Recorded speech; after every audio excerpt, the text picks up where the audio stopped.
ഒരു വല്ലാത്ത സമയത്താണ് നമ്മൾ ഇറക്കിയത്. പക്ഷേ ഇറക്കേണ്ടി വന്നു എന്ന് വേണം പറയാൻ. കാരണം ഇനി അടുത്തൊരു ഡിസംബറിൽ ഒരുപാട് വലിയ വലിയ സിനിമകൾ വരുന്നുണ്ട്.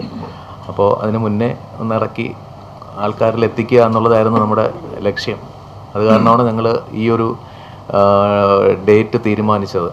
അപ്പോൾ ശരിക്കും ജനങ്ങളുടെ പ്രതികരണം വളരെ പോസിറ്റീവാണ്. എല്ലാവരും ഇഷ്ടപ്പെടുന്നുണ്ട്, എല്ലാവരും നല്ല അഭിപ്രായം പറയുന്നുണ്ട്, റിവ്യൂ ചെയ്യുന്നുണ്ട്.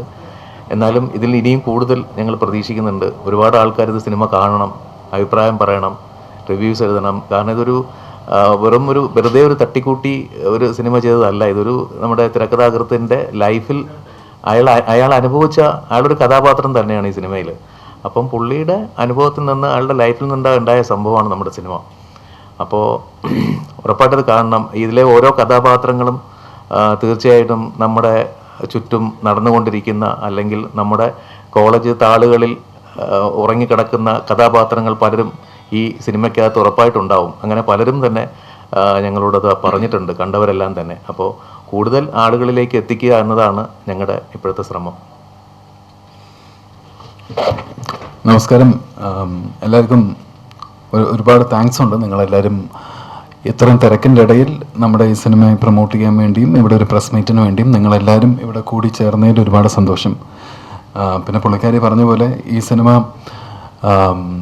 നിങ്ങളെല്ലാവരും കണ്ടു, നിങ്ങൾക്ക് എല്ലാവർക്കും ഇഷ്ടപ്പെട്ടു എന്ന് അറിഞ്ഞതിൽ ഒരുപാട് സന്തോഷമുണ്ട്. ബിക്കോസ് ഈ സിനിമ കോളേജ് കഥ പറയുന്ന കഥ മാത്രമല്ല, അല്ലെങ്കിൽ ഒരു പ്രേമത്തിൻ്റെ കഥ പറയുന്ന ഒരു സിനിമ മാത്രമല്ല. ഈ സിനിമയിൽ നമ്മൾ പറയുന്ന വിഷയം, നമ്മളെല്ലാവരും ഈ കോവിഡ് സമയത്തൊക്കെയും ഒരുപാട് പേര് തനിച്ചിരുന്ന് ഐസൊലേറ്റഡ് ആയിട്ടിരുന്ന് മെൻ്റലി കുറേ ഇഷ്യൂസൊക്കെ ഉണ്ടായിരുന്നു. ഇതുപോലെ തന്നെ ഒരുപാട് ആൾക്കാർക്കും ഉള്ളത് നമ്മൾ അറിയാതെ ഇരുന്നിട്ടുണ്ട്. So basically it's talking about ഒരു മെൻ്റൽ ഇഷ്യൂസും അല്ലെങ്കിൽ മെൻ്റൽ ഇൽനെസ്സിനെയൊക്കെയും പറ്റി സംസാരിക്കുന്ന ഒരു വിഷയമാണ്. ഇപ്പോൾ ഒരുപാട് ആൾക്കാർ ആഫ്റ്റർ കോവിഡ് ഐ തിങ്ക് ഒരുപാട് പേര് തെറപ്പിയും കാര്യങ്ങളൊക്കെ എടുക്കാനും അതൊക്കെയും കുറച്ചും കൂടി ഓപ്പൺ ആയിട്ടുണ്ട്. സോ അതൊക്കെയും സംസാരിക്കപ്പെടുന്ന ഒരു സിനിമയാണ്. സോ ഇറ്റ്സ് ഐ തിങ്ക് ഒരുപാട് പേർക്ക് റിലേറ്റ് ചെയ്യാൻ പറ്റും. എനിക്ക് ഈ സിനിമയുടെ കഥ കിഷോറേട്ടൻ എൻ്റെ അടുത്ത് സംസാരിക്കുന്ന സമയത്ത് എനിക്ക് ഒരുപാട് റിലേറ്റ് ചെയ്യാൻ പറ്റി. അതുകൊണ്ടാണ് ഞാൻ ഈ സിനിമ എടുക്കണം എന്നുള്ള രീതിയിലോട്ട്, ഞാൻ ചൂസ് ചെയ്യണം എന്നുള്ള രീതിയിലോട്ട് വന്നത്. അതുകൊണ്ട് ഞങ്ങളെല്ലാവരും സിനിമ ഇവിടെ ട്രാൻഡത്ത് വെച്ചാണ് ഷൂട്ട് ചെയ്തത്. ഷൂട്ടിംഗ് സമയത്താണെങ്കിലും ഇവിടെ നടക്കുന്ന ഓരോരോ ഇൻസിഡൻസ് ആണെങ്കിലും എല്ലാ കാര്യങ്ങളും നമുക്ക് ഒരുപാട് റിലേറ്റ് ചെയ്യാൻ പറ്റാവുന്ന സംഭവമാണ്. അപ്പോൾ എന്തായാലും നിങ്ങൾ തിയേറ്ററിൽ വന്ന് കണ്ടു കഴിഞ്ഞാൽ തീർച്ചയായിട്ടും നിങ്ങൾക്ക് റിലേറ്റ് ചെയ്യാൻ പറ്റും എന്താണ് സിനിമയിൽ നടക്കുന്നത്, നിങ്ങളുടെ ജീവിതത്തിൽ നടക്കുന്നത്. അല്ലെങ്കിൽ നിങ്ങൾക്ക് വല്ല ചില ആൻസേഴ്സോ അല്ലെങ്കിൽ ചില സംശയങ്ങളോ അല്ലെങ്കിൽ ചില തിരുത്തലുകളോ കാര്യങ്ങളൊക്കെയും നടക്കാൻ പറ്റാവുന്ന ഒരു കഥയാണ് എന്നാണ് എനിക്ക് തോന്നുന്നത്. പിന്നെ അടുത്ത വേറൊരു കാര്യം എന്ന് വെച്ചാൽ ഇന്ന് IFFKയിൽ ഇന്ന് താള് 3:15 നമുക്ക് ഷോ ഉണ്ട്. അതൊരു വലിയൊരു സന്തോഷമുള്ളൊരു കാര്യമാണ്. അപ്പോൾ അത് ഒരു വലിയൊരു അംഗീകാരമായിട്ട് നമ്മൾ തോന്നുന്നു. അപ്പോൾ ബേസിക്കലി ബിക്കോസ് ഇങ്ങനത്തെ സബ്ജക്ട്സൊക്കെയും പുറത്ത് വന്നാൽ മാത്രമാണ് നമുക്കും നമ്മുടെ സമൂഹത്തിൻ്റെ നടുക്കിൽ നടക്കുന്ന കാര്യങ്ങളെ പറ്റിയൊക്കെ നമുക്കും അറിയത്തുള്ളൂ. So I think so that would be a very good you know എല്ലാവർക്കും വന്ന് തിയേറ്ററിലൊക്കെ വന്ന് കണ്ടു കഴിഞ്ഞാൽ കഥയും കാര്യങ്ങളൊക്കെ മനസ്സിലാക്കാൻ പറ്റും. ഈ ഡിസംബർ 8 എൻ്റെ 2 സിനിമകൾ റിലീസായി, രഞ്ജിത്ത് സിനിമയും താളും. അപ്പോൾ രണ്ടും തിയേറ്ററുകളിൽ ആൾക്കാർ വളരെ കുറവാണ്. ഇപ്പോൾ നമുക്ക് എല്ലാവർക്കും അറിയാവുന്ന കാര്യങ്ങളാണ്, തിയേറ്ററിൽ ആൾക്കാർ വരവ് കുറവാണ്. പക്ഷേ സിനിമകൾ ഒരുപാട് റിലീസാവുന്നുണ്ട്. പക്ഷേ അതിനകത്ത് നമ്മൾ സിനിമകളെ സപ്പോർട്ട് ചെയ്താൽ, തിയേറ്റേഴ്സ് സപ്പോർട്ട് ചെയ്താൽ, പ്രൊഡ്യൂസേഴ്സ് ഉണ്ടായാൽ മാത്രമാണ് നമുക്ക് എല്ലാവർക്കും സിനിമകളൊക്കെ എടുക്കാൻ പറ്റത്തുള്ളൂ.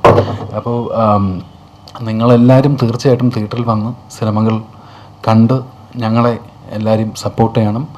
നല്ല കഥകൾ നല്ല ആൾക്കാരുടെ അടുത്ത് പറയണം. ഈ പറയുന്ന പോലെ തന്നെ നിങ്ങളുടെ കൂട്ടത്തിലുള്ള ഒരു ടീമാണ് ഈ മൂവിയുടെ പിന്നണിയിൽ മൊത്തമായി പ്രവർത്തിച്ചിരിക്കുന്നത്. ആൻസൺ പറഞ്ഞ പോലെ തന്നെ നമ്മളൊരു ഡിഫറെൻ്റ് ആയിട്ടുള്ളൊരു സബ്ജക്റ്റ് ഇവിടെ വർക്കൗട്ട് ചെയ്തിട്ടുണ്ട്. അത് ആദ്യം കിഷോറേട്ടൻ കഥ പറയുമ്പോൾ തന്നെ കഥയിൽ തന്നെ ഉള്ളൊരു പുതുമയും കാര്യങ്ങളെല്ലാം ഒരു എക്സൈറ്റ്മെൻറ്റൊക്കെ തോന്നി. അതിനുശേഷം അറ്റ് ദ എൻഡാണ് പറഞ്ഞത് ഇതെൻ്റെ ലൈഫിൽ നടന്ന സ്റ്റോറിയാണെന്ന് പറയുമ്പോൾ ദൈവമേ ഇങ്ങനെയൊക്കെ സംഭവിക്കുന്നുണ്ടല്ലോ എന്നുള്ളത് മനസ്സിലാക്കാൻ പറ്റുന്നത്. കാരണം നമ്മൾ കാണാത്ത ഒരുപാട് ലൈഫ് പല സ്ഥലത്തും നടക്കുന്നുണ്ട്. പല ആൾക്കാരുടെ എന്താ പറയുക ജീവിതത്തിലും സംഭവിക്കുന്നുണ്ട്. ഇതൊന്നും നമ്മൾ അറിയുന്നില്ല. ബട്ട് അത് ഈ താളം എന്ന മൂവിയിലൂടെ വളരെ ഭംഗിയായിട്ട് നമുക്ക് ചെയ്യാൻ സാധിച്ചിട്ടുണ്ട്. ഇതിലൊരു ക്യാരക്ടർ ഞാൻ ചെയ്യുന്നുണ്ട്. എൻ്റെ ക്യാരക്ടറിൻ്റെ പേര് പ്രണവ് എന്നാണ്. ടോട്ടലി എനിക്ക് ഭയങ്കരമായിട്ട് ഇൻട്രസ്റ്റിംഗ് ആയിട്ട് തോന്നിയൊരു സിനിമയാണ്. ഞാൻ തിയേറ്ററിൽ പോയി കണ്ടപ്പോഴും എനിക്ക് ഭയങ്കര ഇഷ്ടപ്പെട്ട സിനിമയാണ്. ഞാൻ ഈ പറഞ്ഞ പോലെ എല്ലാ കാലവും ഞാൻ 99 തൊട്ട് ഒളിമ്പ്യനിലൂടെ സിനിമയിൽ വന്നതാണെങ്കിൽ ഇത്രയും കാലം ഒരുപാട് സിനിമ ചെയ്തു. എല്ലാ സിനിമയിലും എനിക്ക് കിട്ടുന്ന കഥാപാത്രങ്ങളെല്ലാം നല്ലൊരു ക്യാരക്ടേഴ്സ് ആയിരിക്കും. അത് ഈ സിനിമയിലും ഉണ്ട്. അതിലും വളരെ സന്തോഷമുണ്ട് അങ്ങനെ ഒരു ക്യാരക്ടർ കിട്ടിയതിൽ, അത് തന്നതിൽ സാഗരേട്ടനും കിഷോറേട്ടനും സിനു ചേട്ടനും എല്ലാവർക്കും ഞാൻ നന്ദി പറയുന്നു. ഈ പറഞ്ഞ പോലെ തന്നെ തിയേറ്ററിൽ ആൾ കയറുക എന്നുള്ളത് വളരെ പ്രധാനമായിട്ടുള്ളൊരു കാര്യമാണ്.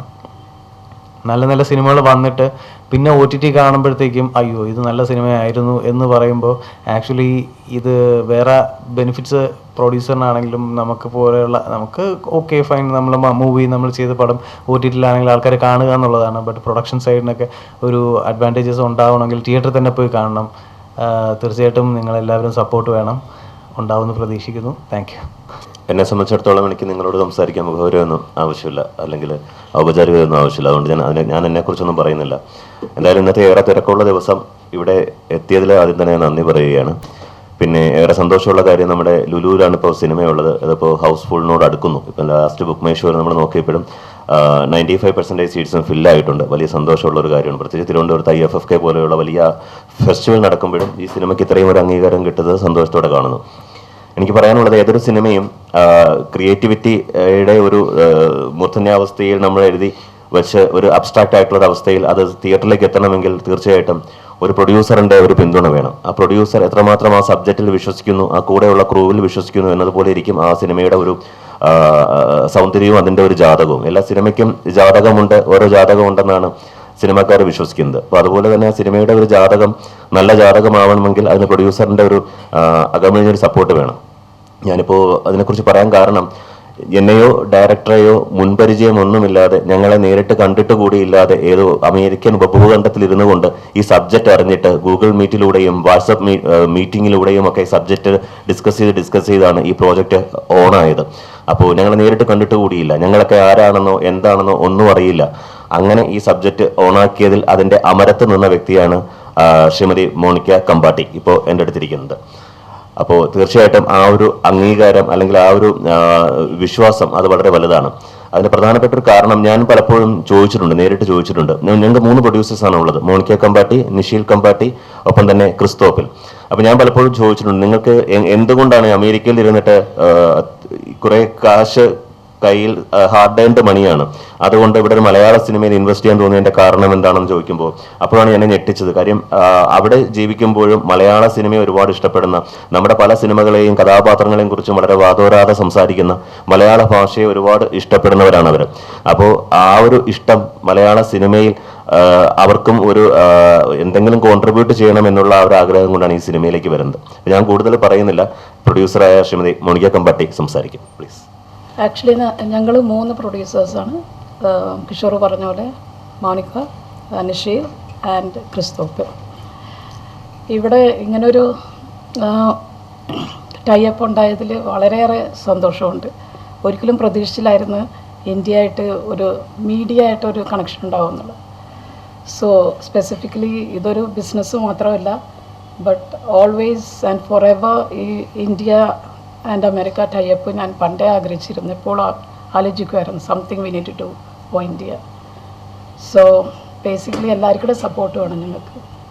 ഇനിയും നല്ല സ്റ്റോറീസൊക്കെ കിട്ടണമെങ്കിൽ എപ്പോഴും ഞാൻ കിഷോറിൻ്റെ അടുത്തും പറഞ്ഞു, സാറിൻ്റെ അടുത്തും ലുക്ക് ഫോർ നല്ലൊരു ടോപ്പിക്, നല്ലൊരു മെസ്സേജ് നമുക്ക് ഇന്ത്യക്ക് അല്ലെങ്കിൽ വേൾഡിന് കൊടുക്കാൻ പറ്റുമെങ്കിൽ അപ്രോച്ച് പറഞ്ഞോ, നമ്മൾ റെഡിയാണ് അതിന് വേണ്ടിയിട്ട്. And we need your support. ശരിക്കും പറഞ്ഞാൽ ക്യാമ്പസിൽ മാത്രം ഒതുങ്ങുന്നതല്ല നമ്മുടെ സ്റ്റോറി. അതായത് നല്ല സൗഹൃദങ്ങളുടെ കഥയാണ്, നല്ല പ്രണയത്തിൻ്റെ അങ്ങറ്റം, ഡീപ്പ് ലവ്, അങ്ങനെ ഒരു സ്റ്റോറിയാണ്. പിന്നെ ഇങ്ങനെയൊക്കെ നല്ലൊരു അമ്മയും മകളുടെയും സ്റ്റോറിയാണ്. ഒരു മകൾക്ക് വേണ്ടിയിട്ട് കഷ്ടപ്പെടേണ്ട സാഹചര്യങ്ങൾ കൊണ്ട് കഷ്ടപ്പാട് അനുഭവിക്കുന്ന ഒരു അമ്മയുടെ കഥയാണ്, മകളുടെ കഥയാണ്. ഇങ്ങനെ ഒരുപാട് കണക്ട് ചെയ്തിട്ടുണ്ട് ഈ നമ്മുടെ സിനിമയ്ക്കകത്ത്. ഒരു കോളേജ് സ്റ്റോറി എന്ന് മാത്രം നമുക്ക് പറയുന്നത് അർത്ഥവത്താവില്ല എന്ന് തോന്നുന്നു. അല്ല, ഞങ്ങൾ ശരിക്കും കഥയ്ക്കാണ് ഇമ്പോർട്ടൻസ് കൊടുത്തത്. പ്രത്യേകിച്ച് ഞാൻ നേരത്തെ പറഞ്ഞതുപോലെ കിഷോർ ഈ സ്റ്റോറി ഓൾറെഡി ഓൺലൈൻ അദ്ദേഹത്തിൻ്റെ മനസ്സിലുണ്ട്. കാരണം ഇത് ഓൺലൈനിൽ എഴുതുന്നതിനേക്കാളും പുള്ളിയുടെ മനസ്സിലിതുണ്ട്. കാരണം പുള്ളി ഒരു കഥാപാത്രമാണ് ഇതിൽ. അപ്പോൾ അദ്ദേഹം ഇത് പ്രൊഡ്യൂസറിൻ്റെ ഭാഗത്തു നിന്നൊരു പച്ചക്കൊടി കാണിച്ചതിന് ശേഷം വളരെ വേഗത്തിൽ ഒരു രാവും പകലും ഇല്ലാതെ പുള്ളി വർക്ക് ചെയ്ത് ആ സ്ക്രിപ്റ്റ് അങ്ങ് പൂർത്തിയാക്കി. അപ്പോൾ പുള്ളിയുടെ മനസ്സിൽ സാധാരണ ചില സിനിമകളിലൊക്കെ നമ്മൾ എഴുതുമ്പോൾ പിന്നെ ആർട്ടിസ്റ്റിനെ വെച്ചിട്ട് ചിലപ്പോൾ എഴുതാറുണ്ട്. പക്ഷേ പുള്ളി അങ്ങനെയില്ല, ആ കഥാപാത്രങ്ങളായിരുന്നു പുള്ളിയുടെ മനസ്സിൽ. അങ്ങനെ വെച്ച് പുള്ളി എഴുതി തീർത്തിട്ട് പിന്നെ ഞങ്ങൾക്കുള്ളത് ഒരു 25 ദിവസം ക്യാമ്പസ് ത്രൂ ഔട്ട് വേണം. അപ്പോൾ നമുക്ക് വെക്കേഷൻ പീരീഡ് തന്നെ വേണം. പിന്നെ അത് മെയ് ആയിരുന്നു. അപ്പോൾ ഈ മെയ്യിൽ നടന്നില്ലെങ്കിൽ പിന്നെ അടുത്ത നെക്സ്റ്റ് മെയ്യിലോട്ട് പോകും. അപ്പോൾ ഈ മെയ്യിൽ തന്നെ ചെയ്യാം എന്ന് പ്രൊഡ്യൂസേഴ്സ് സമ്മതിച്ചു. അങ്ങനെ നോക്കിയപ്പം ആ മെയ് ആ ഒരു ഡേറ്റ് വെച്ചിട്ടാണ് ഞങ്ങൾ കിട്ടുന്ന ആർട്ടിസ്റ്റിനെ ഞങ്ങൾ നോക്കിയത്. അവിടെ നമുക്ക് അവൈലബിൾ ആയിട്ടുള്ള ആർട്ടിസ്റ്റിനെ ഞങ്ങൾ ഏറ്റവും നല്ല ആർട്ടിസ്റ്റിനെ ഞങ്ങൾ അവരതുപോലെ അത് ചെയ്യുകയും ചെയ്തു. എന്നുവെച്ചാൽ പിന്നെ വേറൊരു കാര്യം എന്ന് വെച്ചാൽ ഞാൻ ഇപ്പോൾ വളർന്നു വരുന്ന ഒരാളാണ്. അപ്പോൾ നമുക്ക് അങ്ങനെ ക്രൗഡ് പുള്ളിംഗ് ഉള്ള തിയേറ്ററിലോട്ട് നമ്മുടെ സിനിമ വന്നാലോ അല്ലെങ്കിൽ നമ്മുടെ പോസ്റ്റർ വന്നാലോ ക്രൗഡ് പുള്ളിംഗ് ഒന്നും വരത്തില്ല. അപ്പം നമ്മുടെ മൗത്ത് പബ്ലിസിറ്റിയും അല്ലെങ്കിൽ നമ്മൾ സിനിമ തിയേറ്ററിൽ തന്നെ വന്ന് കണ്ടാൽ മാത്രമാണ് നമ്മളെ വെച്ചിട്ട് ഭാവിയിൽ പ്രൊഡ്യൂസേഴ്സിന് സിനിമകൾ എടുക്കാൻ പറ്റത്തുള്ളൂ. അപ്പോൾ അതിൻ്റെ ഒരു ജേണിയിലാണ് ഞാനും അരുണും രാഹുലും ആരാധയും വിവിയൊക്കെയും ഉള്ളത്. സോ നമ്മുടെ എല്ലാവരും ഒരു എന്താ പറയുക ഒരു ജേണിയാണ്, നമ്മുടെ എല്ലാവരും തുടക്കത്തിൻ്റെ ഒരു ജേണിയാണ്. അപ്പോൾ ആ സമയത്ത് നല്ലൊരു കഥ വന്നു, നല്ലൊരു സ്ക്രിപ്റ്റ് വന്നു, നമുക്കെല്ലാവർക്കും അത് ചെയ്യാൻ പറ്റി. അത് കുഴപ്പമില്ലാത്ത രീതിയിൽ എല്ലാവരും റെസ്പോൺസൊക്കെ വളരെ രസമായിട്ട് വരുന്നുണ്ട്. പക്ഷേ തിയേറ്ററിൽ ആളില്ല എന്നറിയുമ്പോൾ നമുക്ക് വിഷമമാണ്. അപ്പം അത് ഇനിയിപ്പോൾ എങ്ങനെ ഉണ്ടാക്കും?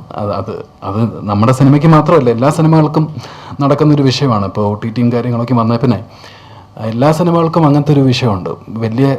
വലിയ താരനിരയിലുള്ള ഇപ്പോൾ ലീഡിങ് വലിയ സ്റ്റാർസിൻ്റെയൊക്കെയും സിനിമകളിൽ OTTയിലൊക്കെ മുമ്പ് തന്നെ സെയിലാവും. ഇവർക്കും പണ്ട് ഒരു കാലത്ത് നമ്മളെപ്പോലത്തെ പ്രശ്നങ്ങളുണ്ടായിരുന്നു. അപ്പോൾ ഐ തിങ്ക് ഈ ചാലഞ്ചസ് ഒക്കെയും കഴിഞ്ഞിട്ടാണ് അവർ ഇവിടെ വന്നേക്കുന്നത്. പക്ഷേ ഇപ്പോൾ വി ഹാവ് ന്യൂ ചാലഞ്ചസ്, അത്രേ ഉള്ളൂ.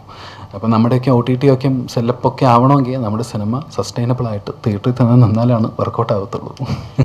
Opportunities should be given. മനസ്സിലായി? അത് കൊടുത്താലേ അവർക്കും അതൊരു എൻകറേജ്മെൻ്റ് ആവുള്ളൂ, മുന്നോട്ട് വരാൻ പറ്റുള്ളൂ. ബാക്ക് ഓഫ് ചെയ്തിരുന്ന അവരങ്ങനെ ആയിപ്പോകും. Means they won't get. ഇവർ ആദ്യമായിട്ട് പ്രൊഡ്യൂസ് ചെയ്യുന്ന ആൾക്കാരാണ്, ആദ്യമായിട്ട് പ്രൊഡ്യൂസ് ചെയ്യണം. അപ്പം നമ്മളെപ്പോലെ ആൾക്കാർക്ക് ഇങ്ങനത്തെ ഒരു ഓപ്പർച്യൂണിറ്റി തരുക, അല്ലെങ്കിൽ ഇങ്ങനത്തെ ഒരു സിനിമ നമ്മളെല്ലാവരെയും വിശ്വസിച്ച് എടുക്കുക എന്ന് വെച്ചറിയുന്നത് ഒരു വലിയൊരു കാര്യമാണ്. അപ്പോൾ അതിന് I M thankful for all the producers. വളരെ കോപ്പറേറ്റീവ് ആയിരുന്നു പ്രൊഡക്ഷൻ ടീമിൽ നിന്ന്. എല്ലാവരും വളരെ കോപ്പറേറ്റ് ചെയ്ത് വളരെ രസമായിട്ട് നമ്മൾ ചെയ്ത സിനിമയാണത്. രണ്ട് കാര്യങ്ങളുണ്ട്. ഒന്ന്, സിനിമ കാണുമ്പോൾ അത് മനസ്സിലാവും, കണ്ടോ എനിക്കറിയില്ല. ഒന്ന്, അതിൽ നമ്മൾ ഡിസ്കസ് ചെയ്യുന്ന ചില സൈക്കോളജിക്കലായിട്ടുള്ള ചില പ്രോബ്ലംസ് ഉണ്ട്. അത് നമ്മൾ ആദ്യം തന്നെ ഡിസ്ക്ലോസ് ചെയ്യാത്ത സിനിമയുടെ ഒരു സ്റ്റോറി ലൈനുമായിട്ട് വളരെ കണക്റ്റഡ് ആയതുകൊണ്ടാണ്. അപ്പോൾ തീർച്ചയായിട്ടും അത് സോഷ്യലി വളരെ റെലവൻ്റ് ആണ്. പല റിലേഷൻഷിപ്പും പലപ്പോഴും ഒരു അപകടകരമായ അവസ്ഥയിലേക്ക് പോകുന്നത് നമ്മൾ തന്നെ വാർത്തകളിൽ പലപ്പോഴും റിപ്പോർട്ട് ചെയ്തിട്ടുണ്ട്. നമ്മൾ സ്ഥിരം കാണുന്നതാണ്, പ്രണയത്തിൻ്റെ പേരിൽ മുഖത്ത് ആസിഡ് ഒഴിച്ചു, അല്ലെങ്കിൽ കാമുകൻ കാമുകയെ വെട്ടിക്കൊന്നു, കുത്തിക്കൊന്നു, ബോംബെറിഞ്ഞു എന്നൊക്കെ നമ്മൾ നിരന്തരം ഈ അടുത്ത കാലത്ത് എനിക്ക് തോന്നുന്നു ഏറ്റവും കൂടുതൽ നമ്മുടെ വാർത്തകൾ നിറയുന്നത് ഇത്തരമുള്ള ക്രൈം ന്യൂസുകളായിരിക്കും. അപ്പോൾ അതിലേക്കൊക്കെ നയിക്കുന്നതിന് ഈ പറയുന്ന പോലെ പ്രണയം നിരസിച്ചതിൻ്റെ പേരിലോ അല്ലെങ്കിൽ വഞ്ചിച്ചതിൻ്റെ പേരിലോ എന്നൊക്കെ പറയുമെങ്കിലും അതിൻ്റെയൊക്കെ നമ്മളൊരു കോറിലേക്ക് പോയി കഴിഞ്ഞാൽ അതൊന്നും ആയിരിക്കില്ല. അപ്പം അത്തരം ചില സാധനങ്ങൾ കൂടിയാണ് ഈ സിനിമയിൽ പറയുന്നത്. അതുകൊണ്ടാണ് ഞാൻ ഇതിന് സോഷ്യലി അങ്ങനെ റെലവൻസ് ഉണ്ട് എന്ന് കൂടി പറയുന്നത്. കാരണം പലതും it's very much connected with psychology, അല്ലെങ്കിൽ സൈക്കോളജിക്കൽ ആയിട്ടുള്ള ചില ഇഷ്യൂസ് ആയിരിക്കും ഇതിലേക്ക് ട്രിഗർ ചെയ്യുന്നത്. അപ്പം അത് ഈ സിനിമയിൽ പറഞ്ഞു പോകുന്നുണ്ട്. അപ്പോൾ അത് കേവലം ഒരു ഫിക്ഷൻ എന്നതിനപ്പുറം ഞാൻ കടന്നു വന്ന ഒരു വഴിയായിരുന്നു. എൻ്റെ ക്യാമ്പസ് ലൈഫിൽ എനിക്ക് ഏറ്റവും അടുത്തറിയുന്ന എൻ്റെ 2 സുഹൃത്തുക്കൾ, അവർക്കിടയിൽ ഉണ്ടായ ഒരു റിലേഷൻഷിപ്പാണ്. അത് ഒരു ട്രാജിക് എൻഡിലേക്കാണ് റിയൽ ലൈഫിൽ പോയത്. സിനിമയിൽ ഞാൻ ഹാൻഡിൽ ചെയ്തിരിക്കുന്ന വേറൊരു രീതിയിലാണ്. റിയൽ ലൈഫിൽ അതൊരു ട്രാജിക് എൻഡിലേക്ക് പോവുകയും ആ 2 പേരും ജീവിച്ചിരിക്കുന്നുമില്ല. അപ്പോൾ ചില കാര്യങ്ങൾ കൃത്യമായി അഡ്രസ്സ് ചെയ്താൽ, കൃത്യമായി ട്രീറ്റ് ചെയ്താൽ കുറച്ചും കൂടി കുറച്ച് ബെറ്റർ വേയിൽ സോൾവ് ചെയ്യാൻ പറ്റുമായിരുന്നു. അപ്പം അത്തരം ഇഷ്യൂസാണ് ഈ സിനിമയിൽ ഹാൻഡിൽ ചെയ്യുന്നത്. പിന്നെ പണ്ട് കാലങ്ങളിൽ ഈ എന്താ പറയുക തെറപ്പിയോ കാര്യങ്ങളൊന്നും ആരും പ്രോത്സാഹിപ്പിക്കത്തില്ലായിരുന്നു. ഇപ്പോൾ കുറച്ചും കൂടി ഓപ്പൺ ആണ് ആൾക്കാർക്ക് ഈ തെറപ്പിയോ അല്ലെങ്കിൽ കാര്യങ്ങളൊക്കെ. നമ്മുടെ ശരീരത്തിന് എല്ലാ ഭാഗത്തിനകത്തും ഓരോ ഇഷ്യൂസ് ഉണ്ടെങ്കിൽ നമ്മൾ ഡോക്ടേഴ്സിനെ പോയി കാണുന്ന പോലെ തന്നെയാണ് നമുക്ക് മെൻ്റലി നമുക്ക് വല്ല പ്രശ്നങ്ങളുണ്ടെങ്കിൽ നമ്മൾ ഡോക്ടേഴ്സിനെ പോയി കാണുന്നത്. അപ്പോൾ അതിനെ കുറിച്ച് സംസാരിക്കപ്പെടുന്ന ഒരു വിഷയമാണ്. അത് തീർച്ചയായിട്ടും നമ്മളെല്ലാവരും ടേക്ക് കെയർ ചെയ്യേണ്ട ഒരു സാധനമാണ്. ഇപ്പോൾ നമുക്കൊരു ഡിപ്രഷനോ അല്ലെങ്കിൽ ആങ്സൈറ്റിയോ ഇല്ലെന്നുണ്ടെങ്കിൽ നമ്മൾ തീർച്ചയായിട്ടും ഡോക്ടേഴ്സിനെ പോയി കണ്ടിട്ട് നമുക്ക് കൗൺസിലിങ്ങോ കാര്യങ്ങളൊക്കെ ചെയ്ത് കഴിഞ്ഞാൽ നമ്മുടെ ലൈഫ് കുറച്ചും കൂടി ബെറ്റർ ആവും, നമ്മുടെ തോട്ട് പ്രോസസ്സ് കുറച്ചും കൂടി ബെറ്റർ ആവും. നമ്മുടെ കൂടെയുള്ള ആൾക്കാരും നമ്മുടെ ബാക്കി ജീവിക്കുന്ന ആൾക്കാരെല്ലാവരും നമുക്ക് ഒരുമിച്ച് രസമായിട്ട് ജീവിക്കാൻ പറ്റും. ഈ റോളിലെ ഇമോഷൻസ് ഭയങ്കര ചാലഞ്ചിങ് ആയിരുന്നു. ഈ കഥാപാത്രം മിത്രൻ എന്ന് പറയുന്ന കഥാപാത്രം അതിൻ്റെ ലെയേഴ്സ് എന്ന് വെച്ച് കഴിഞ്ഞാൽ കോളേജിൽ വളരെ അടിച്ചു പൊളിച്ച് പഠിക്കുന്ന ഒരു പയ്യൻ, ആ പയ്യന് വരുന്ന ചാലഞ്ചസ്, അപ്പോൾ അതിൽ കൂടെ ട്രാവൽ ചെയ്യുന്ന ഇമോഷൻസ് വളരെ ചാലഞ്ചിങ് ആയിരുന്നു. അല്ലാതെ ഫിസിക്കലി വേറെ ചാലഞ്ചസ് ഒന്നും ഇല്ലായിരുന്നു. ഒരു ചെറിയൊരു ACL ടയർ മാത്രം കിട്ടി, അല്ലാതെ വേറെ പ്രശ്നമൊന്നും ഇല്ലായിരുന്നു. തിരുവനന്തപുരം CET ആയിരുന്നു, ശ്രീകാര്യത്തുള്ള CET ആയിരുന്നു ലൊക്കേഷൻ. ക്യാമ്പസിൽ നിന്ന് വളരെ വലിയൊരു കോപ്പറേഷനാണ് കിട്ടിയത്. കാരണം നമ്മൾ കോഴിക്കോട് മുതൽ തിരുവനന്തപുരം വരെയുള്ള ക്യാമ്പസുകൾ അന്വേഷിച്ചു. അപ്പോൾ ഒന്ന് ക്യാമ്പസിൽ ഒരു ദിവസം ഷൂട്ട് ചെയ്യാനായിട്ട് 1 ലക്ഷം രൂപ പ്ലസ് GST ആണ് വാങ്ങുന്നത്. ഇവിടുത്തെ കാര്യമല്ല പറയുന്നത്, എല്ലാ ക്യാമ്പസുകളിലും ഇപ്പോൾ നമുക്കറിയാം പ്രമുഖ സിനിമകളിലൊക്കെ ഉപയോഗിച്ചിട്ടുള്ള ക്യാമ്പസുകളുണ്ട്. ഇപ്പോൾ CMS ആണെങ്കിലും UC കോളേജ് ആണെങ്കിലും ഒക്കെയാണ് പല സിനിമകളിൽ ഉപയോഗിക്കുന്നത്. അപ്പോൾ ഒരു ദിവസം 1 ലക്ഷം പ്ലസ് GST ആണ്. അപ്പോൾ അതൊക്കെ സിനിമകളിൽ ജസ്റ്റ് വന്നു പോകുന്ന ക്യാമ്പസ് ആണെങ്കിൽ പല സിനിമകളിലും നമ്മുടെ 24 ഡേയ്സ് അല്ലേ സാറേട്ടാ, 25 ഡേയ്സ് നമുക്ക് ക്യാമ്പസ് തന്നെ വേണം. അപ്പോൾ അപ്പോഴും സിനിമയ്ക്കും കഥയ്ക്കും ഇത് വളരെ അത്യാവശ്യമായതുകൊണ്ട് തന്നെ പ്രൊഡ്യൂസർ പറഞ്ഞു നിർബന്ധമാണെങ്കിൽ നമുക്കത് എടുക്കാമെന്ന് പറഞ്ഞു. പക്ഷെ അപ്പോൾ നമുക്ക് നമ്മുടെ ചില സൗഹൃദത്തിൻ്റെ പേരിൽ നമുക്ക് തിരുവനന്തപുരം എഞ്ചിനീയറിംഗ് കോളേജ് വളരെ റീസണബിൾ ആയിട്ടുള്ള റേറ്റ് കിട്ടുകയും അതുകൊണ്ട് ഫുൾ അവിടെ വെച്ച് ഷൂട്ട് ചെയ്യും ആയിരുന്നു. അല്ല, ഇതിൽ കഥയിലുള്ളതാണത്, നമ്മൾ ചേർത്തതല്ല. ഇതിനകത്തൊരു ആൻസൺ പോൾ എന്ന് പറയുന്ന ആളുടെ മിത്രൻ എന്ന ക്യാരക്ടറാണെങ്കിലും വിശ്വയുടെ ആരാധ്യയുടെ ക്യാരക്ടറാണെങ്കിലും ഇവർ ശരിക്കും കണ്ടംപററി പീരീഡിൽ തുടങ്ങുന്നതാണ്. അരുണിൻ്റെ ക്യാരക്ടർ 2023 കാലഘട്ടത്തിൽ സിനിമ തുടങ്ങുകയും ഇവരിലൂടെ ഇവർ കഥ പറയുന്നതാണ് ഈ 2000 കാലഘട്ടത്തിന് മുമ്പുള്ള സമയം. പിന്നെ ഒരുപാട് പ്രണയങ്ങളെ പറ്റി പറയുന്നുണ്ട്. ഒരുപാട് പ്രണയങ്ങളുണ്ട് ഇതിനകത്ത്. ഇപ്പോൾ ഓരോ പ്രണയങ്ങളും ഓരോരോ എക്സ്പീരിയൻസ് ആണല്ലോ. ഒരാൾ തന്നെ പല പേര് പ്രണയിച്ചാലും ഓരോ എക്സ്പീരിയൻസ് ആണ്. അങ്ങനെ ഒരുപാട് പ്രണയങ്ങളെ പറ്റി വേറെ ആൾക്കാർ പ്രണയങ്ങളെ പറ്റിയും പറയുന്നുണ്ട്. സോ ഇതിനകത്ത് രസം എന്ന് പറഞ്ഞു കഴിഞ്ഞാൽ ഇപ്പോൾ നമ്മൾ പലപ്പോഴും ഇപ്പോൾ ട്രെയിനിൽ പൊക്കി കഴിഞ്ഞാലും ബസ്സിൽ പൊക്കി കഴിഞ്ഞാലും നമ്മുടെ കോളേജിലൊക്കെ ബെഞ്ചുകളിലൊക്കെ പലരും ഇങ്ങനെ എഴുതിയിട്ടുണ്ടാവും എന്തെങ്കിലുമൊക്കെ. ഇപ്പോൾ ഇന്നാളുടെ പേരൊക്കെ എഴുതി ഇങ്ങനെയൊക്കെ എഴുതിയിടാറുണ്ട്. ശരിക്കും പറഞ്ഞു കഴിഞ്ഞാൽ അതിൻ്റെയൊക്കെ പിന്നിൽ ഓരോ കഥകളുണ്ടാവും. അവരുടെ പിന്നിൽ നമ്മൾ സഞ്ചരിച്ചാൽ തന്നെ കഥ ഉണ്ടാവും. അതുപോലെ നമ്മൾ കിഷോർ അത് കൃത്യമായിട്ട് എഴുതുന്നുണ്ട്. ഇവരുടെ പല സ്ഥലങ്ങളിലും ഇവരുടെ ബെഞ്ചിലും ഡെസ്കിലും ലാബിലും അവിടെ ഇവിടെയൊക്കെ ഈ ഒരു പേര് കാണുന്നുണ്ട്. ആ ക്യൂരിയോസിറ്റിയിൽ ഈ അന്വേഷണമാണ് അരുണും മെറീനും തമ്മിലുള്ള അവരുടെ അന്വേഷണമാണ് നമ്മുടെ സിനിമ. അപ്പോൾ അവരുടെ കഥയിലോട്ട് പിന്നെ പോകും. അതിൽ ഈ പറഞ്ഞ കഥാപാത്രങ്ങളെല്ലാം കടന്നു വരുന്നുണ്ട്. സിനിമ ഇപ്പോൾ എന്തായാലും നല്ല അഭിപ്രായം നേടി പോകുന്നുണ്ട്, അതിന് വളരെ സന്തോഷമാണ്. അപ്പോൾ എല്ലാവരും കാണുന്നത് മാത്രമേ എനിക്ക് പറയാനുള്ളൂ. ഇതിൽ വിശ്വ എന്നാണ് എൻ്റെ ക്യാരക്ടറിൻ്റെ പേര്. അപ്പോൾ ഒരു 2 വേരിയേഷൻസ് വരുന്നുണ്ട്. അതെന്ന് പറഞ്ഞാൽ ഞാൻ മുമ്പ് പറഞ്ഞിട്ടുണ്ട്, നമ്മുടെ ആദ്യത്തെ ഇന്റർവ്യൂകളിലൊന്നും കഥ അല്ലെങ്കിൽ ഇതിന്റെ ഒരു സ്പോയിലർ ആവാത്ത രീതിയിൽ സംസാരിക്കണം. ആ ടെൻഷൻ കൊണ്ടാണ് പറഞ്ഞത്. ഓൾറെഡി നമ്മൾ അതിന്റെ ചില കാര്യങ്ങളിലേക്ക് കൂടെ കടന്നു കഴിഞ്ഞു. സിനിമകൾ തീർച്ചയായിട്ടും ഫിൽട്ടർ ചെയ്യേണ്ടപ്പെടും. പിന്നെ അന്യഭാഷ ചിത്രങ്ങൾ, ഞാൻ ചെന്നൈയിലാണ് പഠിച്ചു വളർന്നത്. ഞാൻ തമിഴിൽ സിനിമ ചെയ്യുന്ന വ്യക്തിയാണ്, മലയാളത്തിലും സിനിമ ചെയ്യുന്നുണ്ട്. പക്ഷേ തമിഴ്നാട്ടിലൊന്നും അന്യഭാഷ ചിത്രങ്ങൾ ഇതുപോലെ റിലീസുകളില്ല അല്ലേ. ഇപ്പോൾ സ്റ്റാൻഡ് അലോൺ തിയേറ്റേഴ്സിലോ അല്ലെങ്കിൽ PVRൽ മാത്രമായിരിക്കും മിക്കതും തമിഴ്നാട്ടിലും കണ്ടേക്കുന്ന അന്യഭാഷ ചിത്രങ്ങൾ. പക്ഷെ നമ്മുടെ കേരളത്തിൽ സ്റ്റാൻഡ് അലോൺ തിയേറ്റേഴ്സിലും അന്യഭാഷ ചിത്രങ്ങൾ വളരെ ഗംഭീരമായിട്ട് ഓടുന്നുണ്ട് അല്ലേ. അപ്പോൾ എനിക്ക് ആരെയാണ് പഴി ചൊല്ലേണ്ടതെന്ന് എനിക്കറിയത്തില്ല. അല്ല, അതിൽ എനിക്കൊരു കാര്യം കൂടി പിൻ ചെയ്യാനുണ്ട്. ഒന്ന്, നമ്മുടെ ഒരു സിനിമയുടെ കഴിഞ്ഞ കുറച്ച് നാളായിട്ടുള്ള കൾച്ചർ നമുക്കറിയാം. ഈ മസ്റ്റ് തിയേറ്റർ വാച്ച് എന്ന സിനിമകൾക്ക് മാത്രമാണ് ഒരു വിഭാഗം ആൾക്കാർ തിയേറ്ററിൽ പോയി സിനിമ കാണുന്നത്. പിന്നെ ഒരുവിധമുള്ള എല്ലാവരും ഇപ്പം മിക്ക OTT പ്ലാറ്റ്ഫോംസിൻ്റെയും സബ്സ്ക്രൈബേഴ്സാണ്. സ്വാഭാവികമായിട്ടും വീട്ടിലൊക്കെ ഇപ്പോൾ ഒരു മിനി തിയേറ്റർ പോലെയാണ്. അപ്പം അവർ തീരുമാനിക്കുകയാണ്, ചെറിയ സിനിമയാണെങ്കിൽ നമുക്ക് വീട്ടിലിരുന്ന് കാണാം, എല്ലാവർക്കുമായിട്ട് കാണാം. ഈ ഒരു ഫാമിലി ആയിട്ട് ഇന്നിപ്പോൾ ഒരു തിയേറ്ററിൽ പോയി സിനിമ കാണുമ്പോൾ നമ്മളത് തീരുമാനിക്കേണ്ടതാണ്. ഒരു ടിക്കറ്റിന് തന്നെ 150 രൂപയാവും. ഒരു 4 പേരടങ്ങുന്ന ഒരു കുടുംബം പോകുന്നു. പിന്നെ സ്വാഭാവികമായിട്ടും പോപ്കോൺസ്, അതിനൊക്കെ നല്ല കാശാണ്.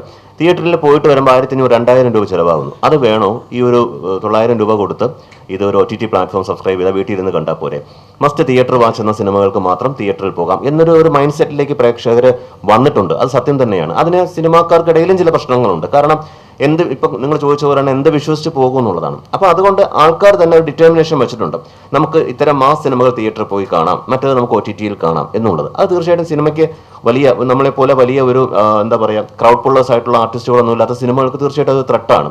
അപ്പോൾ അത് മാറിയിട്ട് കുറച്ചും കൂടി ഒരു കണ്ടന്റ് നോക്കിയിട്ട് അല്ലെങ്കിൽ ഒരു വേർഡ് ഓഫ് മൗത്ത് വന്നിട്ട് തിയേറ്ററിലേക്ക് വരുന്നതാണ് നമ്മൾ കാണുന്നത്. പക്ഷെ അപ്പോൾ സംഭവിക്കുന്നത് എന്താണ്, ഈ OTTയിലേക്ക് വന്നിട്ട് കാണാം എന്നൊരു വിഭാഗം വിചാരിച്ചിരിക്കുമ്പോൾ തിയേറ്ററിൽ വരാതിരിക്കുകയും തിയേറ്ററുകാർ സ്വാഭാവികമായിട്ടും കളക്ഷൻ കുറവാകുമ്പോൾ ഈ സിനിമ തിയേറ്ററിൽ നിന്ന് മാറ്റുകയും ചെയ്യും. അപ്പോഴായിരിക്കും ഒരു വേർഡ് ഓഫ് മൗത്ത് വർക്ക് ചെയ്യുന്നതും ആൾക്കാർ തിയേറ്ററിലേക്ക് വരുന്നത്. അപ്പോൾ തിയേറ്ററിൽ സിനിമയില്ല. ഇതാണ് ഇപ്പോൾ സംഭവിച്ചുകൊണ്ടിരിക്കുന്നത്. അത് എന്തെങ്കിലും ഒരു സൊല്യൂഷൻ അതിന് കണ്ടെത്തിയേ പറ്റൂ. ഡീഗ്രേഡിങ് സിനിമയെ ബാധിക്കുന്നു ഞാൻ അത്രയ്ക്ക് വിശ്വസിക്കുന്നില്ല. കാരണം ഡീഗ്രേഡിങ് ഒബ്വിയസ്ലി അത് പക്ഷേ സിനിമ കണ്ടിട്ട് ഉള്ള ഒരു റിവ്യൂ, എല്ലാ റിവ്യൂവിനും നമുക്കറിയാം അതിൻ്റെതായ ബേസിക് ഒരു സ്റ്റാൻഡേർഡ്സ് ഉണ്ടാകും. ആ രീതിയിലുള്ള റിവ്യൂവിനെ ആൾക്കാർ സ്വാഗതം ചെയ്യുള്ളൂ. പക്ഷേ ബോധപൂർവ്വം ഒരു സിനിമയെ ടാർഗറ്റ് ചെയ്തിട്ട് ആ സിനിമ കാണാതെ തന്നെ എത്രയോ പേര് സിനിമ റിലീസ് ആവുന്ന മുമ്പ് ഒരു റിവ്യൂ വന്നൊരു നാടാണ് നമ്മുടേത്. അങ്ങനെ ചെയ്യുന്നത് തീർച്ചയായിട്ടും ഒരു ക്രൈം തന്നെയാണ്. അല്ലാതെ ഡീഗ്രേഡിങ് എല്ലാത്തിനും എന്താ പറയുക ഒരു സാച്ചുറേഷൻ പോയിന്റ് ഉണ്ട്. ഒരു സിനിമയെ ഇപ്പം റിവ്യൂ ചെയ്യാൻ പാടില്ല എന്നൊന്നും പറയുന്നതിൽ അർത്ഥമൊന്നുമില്ല. ഒരു സിനിമ ചെയ്യാൻ ഒരാൾക്ക് അവകാശമുള്ളതുപോലെ തന്നെ സിനിമ കാണുന്നവർക്ക് അതിൻ്റെ റിവ്യൂ ചെയ്യാൻ അവകാശമുണ്ട്. എല്ലാം ഒരു ഫ്രീഡം ഓഫ് എക്സ്പ്രഷന് വരുന്നതാണ്. അതുകൊണ്ട് അതിനെയൊന്നും നിരോധിക്കേണ്ട കാര്യമൊന്നുമില്ല. പക്ഷേ എല്ലാത്തിനും ഒരിക്കലും സ്പോയിലേഴ്സ് ആവരുത്. പല റിവ്യൂസ് നമുക്കറിയാം സ്പോയിലേഴ്സ് ആണ്. ബോധപൂർവ്വം തന്നെ ഒരു സിനിമയെ ആരെയും നശിപ്പിക്കാൻ വേണ്ടി ചെയ്യുന്നതാണ് ഈ റിവ്യൂ ബോംബിംഗ് എന്ന് പറയുന്നില്ല. അത്തരം കാര്യങ്ങൾ എതിർക്കപ്പെടേണ്ടത് തന്നെയാണ്. മറ്റൊരു പ്രധാന കഥാപാത്രം ചെയ്ത വ്യക്തിയാണ് വിവിയ, നമ്മുടെ നന്ദിത എന്നൊരു ക്യാരക്ടർ ചെയ്ത. സിനിമയിലെ ഊമയായിരുന്നു. എൻ്റെ പേര് വിവിയ. നിങ്ങൾക്ക് എല്ലാവർക്കും എവിടെയെങ്കിലുമൊക്കെ കുറച്ചേർക്കെങ്കിലും പരിചയമുണ്ടായിരിക്കുമെന്ന് വിശ്വസിക്കുന്നു. ഞാൻ ഈ സിനിമയിലെ നന്ദിത എന്ന ക്യാരക്ടറാണ് ചെയ്തേക്കുന്നത്. നന്ദിതയെക്കുറിച്ച് പറയുകയാണെങ്കിൽ നന്ദിത സംസാരിക്കില്ല. കേൾക്കാൻ പറ്റും നന്ദിതയ്ക്ക്, പക്ഷെ സംസാരിക്കില്ല. മ്യൂട്ടിസം എന്നൊരു അസുഖം വന്ന കുട്ടിയാണ്. പിന്നെ നന്ദിക്കും പറയാനൊരു പ്രണയമുണ്ട് ഇതിൽ. കൂടുതൽ പറഞ്ഞ് സ്പോയിലർ ആക്കുന്നില്ല. എല്ലാവരും തിയേറ്ററിൽ പോയി സിനിമ കാണുക. നമ്മുടെ ഒരു കുഞ്ഞു മനോഹരമായ സിനിമയാണ്. എല്ലാവരും തിയേറ്ററിൽ പോയി കണ്ട് സപ്പോർട്ട് ചെയ്യുക. നിങ്ങളുടെ എല്ലാവരുടെയും സ്നേഹവും സപ്പോർട്ടാണ് ഞങ്ങളുടെ വളർച്ചയ്ക്കും സിനിമയുടെ വളർച്ചയ്ക്കും എല്ലാത്തിനും വേണ്ടത്. അതുകൊണ്ട് എല്ലാവരും സപ്പോർട്ട് ചെയ്യുമെന്ന് വിശ്വസിക്കുന്നു. താങ്ക്സ്. ഇല്ല, എന്നെ സംബന്ധിച്ച് ആർട്ടിസ്റ്റ് നല്ലതാണ്. അവർക്ക് അത് അഭിനയിക്കാൻ പറ്റുമെന്നുണ്ടെങ്കിൽ ആ ഓപ്പർച്യൂണിറ്റി കൊടുക്കുക എന്നുള്ളതാണ്. ബിക്കോസ് എന്നാലേ അവർക്ക് വീണ്ടും വീണ്ടും അവർക്കുടെ ആക്ടിങ് കണ്ടിട്ട് വേറെ ആൾക്കാരും അവർക്ക് അതിനുള്ളൊരു കൊടുക്കും. So money come second, people come first. ഞങ്ങളെ സംബന്ധിച്ചിടത്തോളം ഇങ്ങനെ ഒരു പ്രൊഡ്യൂസേഴ്സിനെ കിട്ടിയതാണ് ഞങ്ങളുടെ ഭാഗ്യം. അത് പറയാതിരിക്കാൻ പറ്റില്ല. കാരണം ഞങ്ങൾ അതുപോലെ അവരെ കെയർ ചെയ്തു, സേവ് ചെയ്തു. കാരണം ഞങ്ങൾ ഒരു സ്ഥലത്ത് പോലും പൈസ വേസ്റ്റ് ആകാതിരിക്കാനും ഞങ്ങൾ എത്ര ദിവസം പ്ലാൻ ചെയ്ത ഷൂട്ട് ആ പറഞ്ഞ ദിവസത്തിനകത്ത് ഷൂട്ട് തീർത്തു. അപ്പോൾ ഒരു ബഡ്ജറ്റ് വൈസും അവരുദ്ദേശിച്ച സ്ഥലത്ത് നിന്നു കൃത്യമായിട്ടും. അതിനകത്ത് എല്ലാവരും സഹകരിച്ചിട്ടുണ്ട്. ഇപ്പോൾ നമ്മുടെ ക്യാമറ സിനുവിനെ അറിയാലോ, സിനു ആണെങ്കിലും എല്ലാവരും ഹാർഡ് വർക്ക് ചെയ്തു അതിനകത്ത്. ആ ഒരു പറഞ്ഞ സമയത്തിനുള്ളിൽ നമ്മൾ ഷൂട്ട് തീർത്തു. അപ്പോൾ നമ്മളിങ്ങനെയുള്ള പ്രൊഡ്യൂസേഴ്സിനെ കിട്ടുമ്പോൾ അവരതുപോലെ നമ്മളും കെയർ ചെയ്യുകയാണെങ്കിൽ ഇത്തരം പ്രൊഡ്യൂസേഴ്സ് ഇനിയും ഉണ്ടാവും. ഒരു കാര്യം എനിക്ക് പിൻ ചെയ്യേണ്ടത്, ഇപ്പം ഇതിൻ്റെ OTT സെയിലുമായിട്ട് ബന്ധപ്പെട്ടൊക്കെ ചിലരെങ്കിലും പ്രൊഡ്യൂസർ സൈഡിൽ നിന്ന് അപ്രോച്ച് ചെയ്യുമ്പോൾ സിനിമ ഇറങ്ങും മുൻപ് അവർ കാര്യം വല്ലാതെ അത് കേട്ട് ഒരു ഷോക്ക് മോഡിലായിട്ടുണ്ട്. കാരണം ആർട്ടിസ്റ്റുകൾ ആരൊക്കെ എന്നാണ് ആദ്യം ചോദിക്കുന്നത്. അപ്പോൾ ആർട്ടിസ്റ്റുകളുടെ പേര് പറയുമ്പോൾ അവർ പറയുന്നതാണ് നമുക്ക് നോക്കാം സിനിമ റിലീസ് ആവട്ടെ എന്ന രീതി. അപ്പോൾ അവർ ചോദിച്ചാൽ എന്താ പ്രശ്നം എന്താണ്? അല്ല മാഡം, അത് ഞങ്ങൾക്കൊരു ലിസ്റ്റുണ്ട്. അത്തരം ആർട്ടിസ്റ്റുകളുടെ സിനിമയാണെങ്കിലേ നമുക്ക് ആദ്യം അത് സംസാരിക്കാൻ തന്നെ പറ്റൂ. അപ്പോൾ അവർ ചോദിച്ചു നിങ്ങൾ സിനിമ കണ്ടില്ലല്ലോ. ഓക്കെ, നിങ്ങൾ പറയുന്നത് ശരി, നിങ്ങൾ സിനിമ കാണൂ, എന്നിട്ട് കണ്ടന്റ് നോക്കിയിട്ട് നിങ്ങൾ തീരുമാനിക്കൂ. ഈ ആർട്ടിസ്റ്റുകളൊന്നും സിനിമയിലൊന്നും വരണ്ടേ, നിലവിലുള്ളവർ മാത്രം മതിയോ എന്ന് ചോദിച്ചിട്ട്. കാരണം ഒരിപ്പം അമേരിക്കയിലാണ് നിൽക്കുന്നത്, ഇവിടുത്തെ ഒരു അവസ്ഥയൊന്നും അറിയില്ല. അപ്പോൾ ഭയങ്കര വല്ലാതെ ഒരു ഷോക്ക് മോഡലായിട്ട് ഞങ്ങളോട് ഇവിടെ സംസാരിച്ചിരുന്നു. ഇവിടെ ഇങ്ങനെയൊക്കെയാണ് അവർ പറയുന്നത്. ഞാൻ പറഞ്ഞു അതെ, ഇവിടുത്തെ രീതി അങ്ങനെയാണ്. അപ്പോൾ ഈ പുതിയ ആർട്ടിസ്റ്റുകൾ വരണ്ടെന്നാണോ, അല്ലെങ്കിൽ ഈ കണ്ടന്റ് ഒന്നും അവർക്ക് പ്രശ്നമേ അല്ല, ഇന്ന ആർട്ടിസ്റ്റുകളാണ്. പക്ഷെ അങ്ങനെ നോക്കുമ്പോഴും നമ്മൾ ഫേസ് ചെയ്തിട്ടുണ്ട് അത്തരം ആർട്ടിസ്റ്റുകളെ വെച്ചെടുത്ത സിനിമകൾ പോലും ഇവിടെ മിനിമം ഗ്യാരണ്ടി ഇല്ല. അതും ഇവിടെ തന്നെ സംഭവിക്കുന്നതാണ്. പക്ഷെ എന്നാലും സിനിമ ഇങ്ങനെയൊക്കെ തന്നെ പൊയ്ക്കൊണ്ടിരിക്കുകയാണ്. നമ്മുടെ മലയാള സിനിമ മിക്കതും OTTയിൽ വരാത്ത സിനിമകൾ യൂട്യൂബിൽ വരുന്നു. യൂട്യൂബിൽ നിന്ന് പിന്നെ അന്യഭാഷ ചിത്രങ്ങളിലോട്ട് മാറുന്നു. അവിടെ വൻ ലാഭം ഉണ്ടാക്കുന്നു. അങ്ങനത്തെ ഒരു സാഹചര്യമാണ് ഇവിടെ നടക്കുന്നതെന്ന് തോന്നുന്നു. നേരത്തെ ചോദിച്ചതുപോലെ ഇവിടെ ചോദിച്ചായിരുന്നു ഇവരെ കാസ്റ്റ് ചെയ്തപ്പോൾ അത് എന്നെ പറ്റി ചോദിച്ചു. ഇതിൽ കാസ്റ്റ് ചെയ്തതിൽ ഞാൻ കാണുന്ന അഡ്വാൻറ്റേജ് എന്ന് പറഞ്ഞാൽ എനിക്കും ആൻസനും ആരാധിക്കും വിവേക്കും എല്ലാം നല്ലൊരു ക്യാരക്ടർ കിട്ടി, ചെയ്യാനൊരു ഓപ്പർച്യൂണിറ്റി കിട്ടി എന്നുള്ളതാണ് ഞാൻ കാണുന്ന ഏറ്റവും വലിയ നല്ലൊരു സിനിമയുടെ ഭാഗമാകാൻ പറ്റി എന്നുള്ളതാണ്. ഈ പറയുന്ന പോലെ തന്നെ OTT കാര്യങ്ങൾ ഇപ്പം വന്നതിലൂടെ ഇപ്പം നേരത്തെ 9 മൂവീസ് ഒറ്റ സ്ട്രെച്ചിൽ ഇറങ്ങി. നമ്മൾ ഇന്ന് സെക്കൻഡ് വീക്കിലേക്ക് മീൻസ് ഫസ്റ്റ് വീക്കിൻ്റെ എൻഡിലേക്ക് എത്തുക. അപ്പോൾ നമ്മൾ ഇന്ന് ഇവിടെ ഇരിക്കുന്നത് നമ്മളെ മൂവിക്ക് നല്ലൊരു ഒപ്പീനിയൻ കിട്ടിയത് കൊണ്ടും അതിനെ മാക്സിമം പ്രൊമോട്ട് ചെയ്താൽ നമ്മൾ നല്ല മൂവി ബാക്കിയുള്ളവരിലേക്ക് എത്തണം എന്നുള്ളതാണ്. ഈ പറഞ്ഞ ഒരു ക്രൗഡായിട്ടുള്ള ഒരു മൂവീസിൻ്റെ ഇടയിൽ അങ്ങനെ വരുന്നത്. പക്ഷേ ഈ പറഞ്ഞ പോലെ OTTs വന്നതുകൊണ്ട് തന്നെ ചെറിയ സിനിമകൾക്ക് തിയേറ്ററിൽ ആൾ വരാത്തത് വലിയൊരു പ്രശ്നമായി മാറുന്നുണ്ട്. അത് ഞാൻ നേരത്തെ ചെയ്ത പടങ്ങൾക്കും അത് ബാധിച്ചിട്ടുണ്ട്. കിഷോറേട്ടൻ പറഞ്ഞതുപോലെ എനിക്കത് 100% എനിക്ക് തോന്നിയിട്ടുള്ള ഒരു ഫാമിലി കയറുമ്പോഴാണ് ഒരു സിനിമ എപ്പോഴും ഹിറ്റ് എന്ന് പറയാൻ പറ്റുള്ളൂ. യങ്സ്റ്റേഴ്സ് കയറുന്നതിനെക്കാട്ടും കൂടുതൽ ഒരു ഫാമിലി കയറണമെങ്കിൽ ഫാമിലീസിന് എന്താ പറയുക, എക്സ്പെൻസ് എന്ന് പറയുന്ന ഒരു ഫാക്ടർ ഭയങ്കര പ്രശ്നമാണ് ഒരു ഫാമിലിയായിട്ട് പോകുമ്പോൾ. അപ്പോൾ അവർ ഒരു ഒപ്പീനിയൻ, ഈ റിവ്യൂ മാത്രമല്ല, എനിക്ക് തോന്നിയിട്ടുള്ള ഞാൻ നേരത്തെ മുമ്പ് ഇവിടെ മലയാളത്തിൽ ഹിറ്റായ മിക്ക സിനിമകളും റിവ്യൂവിനേക്കാളും കൂടുതൽ ആൾക്കാരുടെ ഒപ്പീനിയൻസ് അറിഞ്ഞിട്ടാണ് പോകുന്നത്. ആൾക്കാരുടെ ഒപ്പീനിയൻ അറിയുന്നത് തിയേറ്ററിലേക്ക് എത്തുക എന്നുള്ളതാണ്.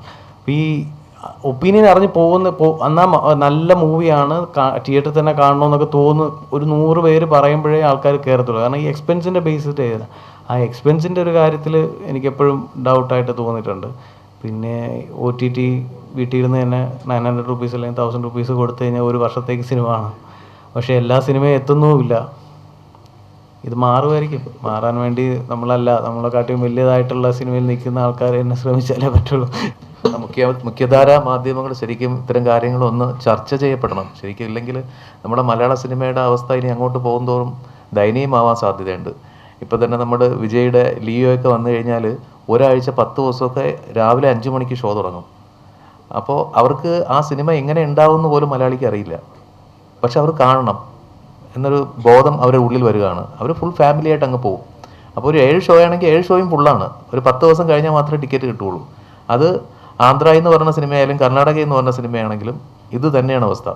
മലയാള സിനിമ പരീക്ഷണാടിസ്ഥാനത്തിൽ എല്ലാവരും ഇറക്കുകയാണ്. കിട്ടിയാൽ കിട്ടി. ഒരു പക്ഷേ എനിക്ക് തോന്നാറുണ്ട് ചിലപ്പോഴൊക്കെ പത്മരാജനെ പോലുള്ള ആൾക്കാർ ഇന്ന് ജീവിച്ചിരുന്നെങ്കിൽ എന്തായിരിക്കും അവസ്ഥ. അദ്ദേഹം അന്ന് പുതുമുഖത്തിൻ്റെ ജയറാമിനെയും അശോകനെയും പോലുള്ള ആൾക്കാരെ സിനിമകൾ എത്രയോ എടുത്തു. ഇന്നുണ്ടായിരുന്നെങ്കിൽ എന്തായിരിക്കും അവസ്ഥ എന്ന് ഞാൻ ആലോചിച്ച് നോക്കിയിട്ടുണ്ട് പലപ്പോഴും. എന്നുവെച്ചാൽ നമ്മൾ വേറെ അന്യഭാഷയിലേക്കും പോയി അഭിനയിക്കുമ്പോൾ, ഇപ്പോൾ ആരാധയാണെങ്കിലും അല്ലെങ്കിൽ വിവ്യയാണെങ്കിലും അന്യഭാഷയിലേക്കും പോയി അഭിനയിക്കുന്ന സ്ഥലത്ത് നമുക്ക് കിട്ടുന്ന റെസ്പോൺസ് എന്ന് വെച്ചാൽ മലയാളത്തിലെ കണ്ടൻറ്റ് വളരെ രസമായിട്ടുള്ള കണ്ടൻറ്റാണ്. എല്ലാവർക്കും ഇഷ്ടപ്പെട്ടിട്ട് നമ്മളിവിടെ തിയേറ്റേഴ്സിൽ നമ്മുടെ മലയാളികൾ പോയി സിനിമ കണ്ടില്ലെങ്കിൽ മലയാളം സിനിമാ വ്യവസായം എങ്ങനെയാണ് മുമ്പിലോട്ട് പോകുന്നത് അല്ലേ? അതിൻ്റെ ഒരു പ്രതിസന്ധിയിലാണ് നമ്മളെല്ലാവരും. എല്ലാ സിനിമകളും അതിൻ്റെ ഒരു പ്രതിസന്ധിയിലാണ് നിൽക്കുന്നത്. നന്നായിട്ട്. പക്ഷേ അത് എനിക്ക് വലിയ എക്സ്പീരിയൻസ് ആണ്. കാര്യം എനിക്കിത് മുന്നോട്ട് വെച്ചിട്ട് വേണം വേറെ മൂവി കിട്ടാൻ വേണ്ടിയിട്ട്. അപ്പോൾ എന്നെ സംബന്ധിച്ചിടത്തോളം എനിക്ക് എല്ലാ രീതിയിലും പെർഫോം ചെയ്യാൻ പറ്റി. അല്ലേ ഏട്ടാ?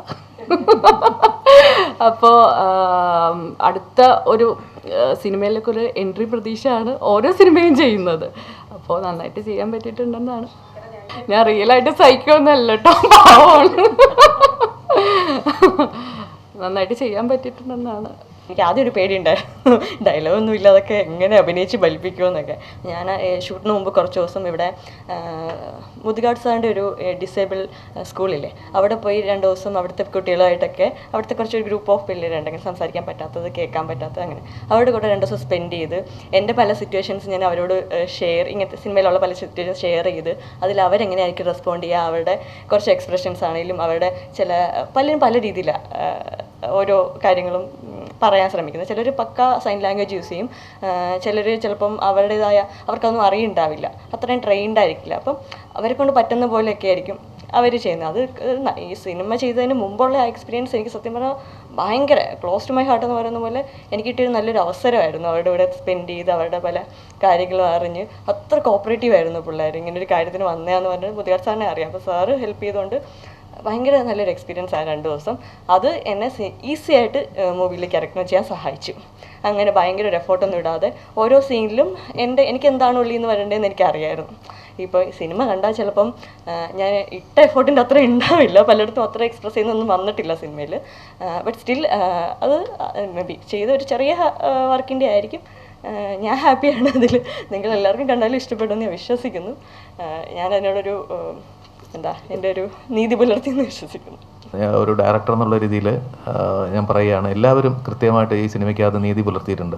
ഇപ്പോൾ വിശ്വയുടെ നേരത്തെ പറഞ്ഞതുപോലെ വിശ്വ ആരാധ്യയുടെ ക്യാരക്ടർ, കാരണം ആരാധ്യ ഇതിനു മുന്നേ ഇത്രയും ഹെവി ആയിട്ടുള്ള സിനിമ ചെയ്തിരുന്നില്ല. അപ്പോൾ ഞങ്ങൾക്ക് ടെൻഷനായിരുന്നു, അപ്പോൾ ഇതെങ്ങനെ വരും എന്നുള്ളതൊക്കെ ശരിക്കും ടെൻഷനായിരുന്നു. പക്ഷേ ആരാധ്യ നന്നായിട്ട് ചെയ്തു. ആൻസൺ ആണെങ്കിലും നന്നായിട്ട് ആ റോള് നന്നായിട്ട് ചെയ്തു. ഇരിക്കുന്ന അരുൺ, മെറീന, പിന്നെ ഇവർക്ക് മെറീനയ്ക്കും അരുണിനൊക്കെ വളരെ ഈസി ആയിട്ട് അവരങ്ങ് ചെയ്തു പോയി. കാരണം ഈ കണ്ടംപററി പീരീഡ് നടക്കുന്നത് കൊണ്ട് കൂടിയായിരിക്കാം അതിനകത്തൊരു ഭയങ്കര വെല്ലുവിളി ഉണ്ടായിരുന്നില്ല അതിനകത്ത്. പിന്നെ രോഹിണി ചേച്ചിയുടെ ക്യാരക്ടർ ഒന്നും പറയാനില്ല. കാരണം ചേച്ചിയുടെ എനിക്ക് തോന്നുന്നു അടുത്ത കാലങ്ങളിൽ ഇത്രയും നല്ല റോള് ചെയ്തിട്ടില്ല ചേച്ചി, മലയാളത്തിൽ പ്രത്യേകിച്ച്. പിന്നെ രഞ്ജി പണിക്കർ സാറിന് പകരം വെക്കാൻ ഈ സിനിമയ്ക്ക് തിരിഞ്ഞു നോക്കുമ്പോൾ വേറെ ആരുമില്ല, അത്രയും നന്നായിട്ട് സാറ് ചെയ്തു. സിദ്ധാർത്ഥ ശിവ ആ പ്രൊഫസറുടെ റോള് വളരെ ഭംഗിയാക്കി. നോബി വളരെ കുറച്ചേ ഉണ്ടെങ്കിലും നോബിയുടെ സീൻ പോലും വളരെ നല്ലതാണ്. ഇതിലെ A to Z എല്ലാവരും പെർഫെക്റ്റായിട്ട് ചെയ്തിട്ടുണ്ട്. അതുപോലെ തന്നെ മനോഹരമായ പാട്ടുകളുണ്ട്, 3 പാട്ടുകൾ ബിജിബാലാണ് മ്യൂസിക് ചെയ്തത്. BGM ആൾസോ ബിജിബാലാണ് ചെയ്തത്. എല്ലാവരും നന്നായിട്ട് ഈ സിനിമയ്ക്ക് വേണ്ടി വർക്ക് ചെയ്തു. ഇനി സിനിമ വിജയിക്കുക എന്നുള്ളതാണ് നമ്മുടെ ആഗ്രഹം. അതാണ് പ്രൊഡ്യൂസേഴ്സ് ആണെങ്കിലും അവരെല്ലാം എപ്പോഴും ഡെയിലി ചിന്തിച്ചുകൊണ്ടിരിക്കുന്നത്, ഇതെങ്ങനെ വിജയിപ്പിച്ചെടുക്കാം, എങ്ങനെ ജനങ്ങളിലേക്ക് എത്തിക്കാം എന്നുള്ളതാണ്. ഏത് രീതിയിൽ നമുക്ക് ജനങ്ങളിലേക്ക് എത്തിക്കാം, അത് ഞങ്ങൾക്ക് പല രീതിയിൽ ഞങ്ങൾ ശ്രമിക്കുന്നുണ്ട്.